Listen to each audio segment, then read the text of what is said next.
All right, we're here to talk about our lesson on surveying a text. So let's go ahead and survey it.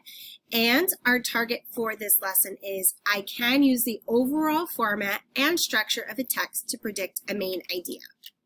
So just a quick recap, topic versus main idea. The topic is that 1 to 3 word thing a text is about, and we mentioned the idea of being able to pick this up by glancing at titles and section headers. And we talked about main idea being more the opinion or what the author is trying to say about the topic, and that's going deeper and reading through the text, and that's more of an entire sentence. So we talked about briefly glancing at things, but you can actually look at more in a text and really get a big sense of a lot of the topic and even possibly the main idea from your first glance without even reading it. And then you can predict them and see if you're right. And to do that, we do what we call surveying a text. So survey means a general view or general examination, looking over or getting a general description of someone or something. And that's what we're going to do to our text is we're going to survey it, kind of look over the entire thing, everything that's on the page, and see what kind of information we can get before we even jump into reading it. And the things you want to look for when you're surveying a text are the things that pop. So kind of like the extra features, things like titles. If there's subtitles, they're usually bold and set apart. If there's pictures, graphs, or any other things with extra information that can catch your eye quickly without actually reading through the whole thing. The things that draw your attention, you want to look at those, survey those, and kind of get a sense of what they're telling you. So we're going to take a look here, and I'm actually going to quickly survey this and just see what I notice.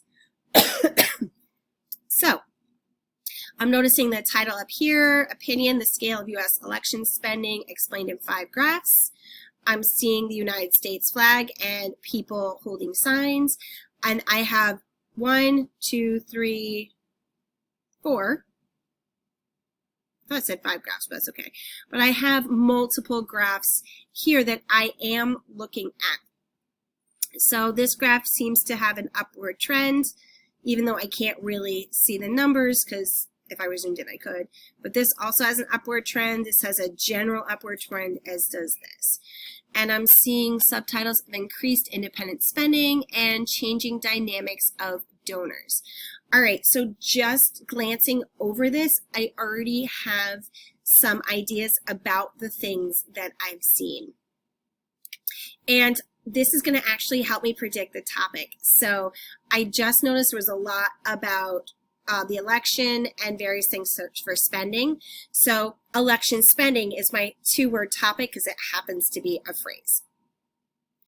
And I might be able to have an idea of something to do with the main idea because I saw a lot of those upward trends. So it might be having to do with more money being spent on elections, but I'm not completely there yet. I don't have a fully formed idea. So my next step is to clue into topic sentences because those are kind of like claims where a author can give us an idea of their point of what they're trying to say. So giving that means I can help predict a main idea. And as I'm going through, if I have this on paper or somewhere else, I'm probably going to want to annotate, highlight, and write those notes on the side or make like my stars and things like that to help me remember the things I noticed as I'm first looking at it. So we're actually going to take a look at that same article I just looked at, but up closer so we can really clue into the topic sentences of the different sections. Okay, we're going to take a look at this article. I've zoomed it in a lot to start looking at topic sentences.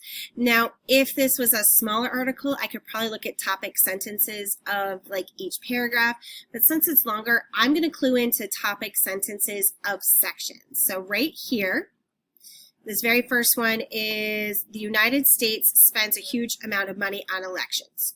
Okay, so it's going to have to do with that definitely. I'm going to scroll down here to the increased spending. Since the Citizens United ruling, election spending has increased greatly. Okay, so that's making me think now that if I go back up here, it says that we spend a lot of money. And on top of that, now it seems that somewhat recently or since a certain time, money is going up a lot. And then down here, some candidates still focus their fundraising on donations of less than $200. Okay, so I'm looking at this all together, and I'm going to predict that the main idea, the topic is election spending, the main idea is probably going to be something similar to the type of people and the amount that people spend donating to election campaigns has gone way up. It's probably going to be similar. The author might have a specific opinion on it that I haven't figured out yet, talking whether it's good or bad or what they think, but it's going to be related to that idea. I'm probably going to learn about who and how much people are spending on elections. So that's the idea that you want to have of surveying a text. You want to look at the various pictures. So I've got 1, 2, 3, and there's actually 2 graphs here, 4, 5, to get a sense of what we're talking about, spending candidates and things like that, and looking at the titles and just the things that pop to give me the idea of a topic, maybe an idea of a main idea, and then looking and cluing into those specific topic sentences of a section to possibly predict a clear main idea.